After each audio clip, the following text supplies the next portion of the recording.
Futurismo gioca sulle parole e su una domanda che gli addetti ai lavori si fanno costantemente. Il convegno organizzato dalla Confcommercio del Veneto, che mette sul piatto una questione vitale per una regione che si piazza al sesto posto in Europa per entrate derivate dal turismo.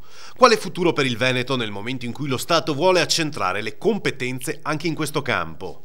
Il problema è che secondo me le politiche neocentraliste fatte da Roma, che vedono le regioni ordinarie spogliate anche del turismo, avendo i nostri cugini vicini sia di Trento che friulani, ma anche gli istriani, che con la loro autonomia fanno promozioni in maniera molto più spinta di noi, potrebbe creare qualche problema al turismo del Veneto nei prossimi anni.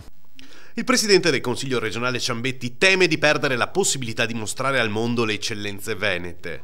Questo perché? Perché ci sono le peculiarità, i particolari che servono ad attrarre un turista, che vanno utilizzati e spesi.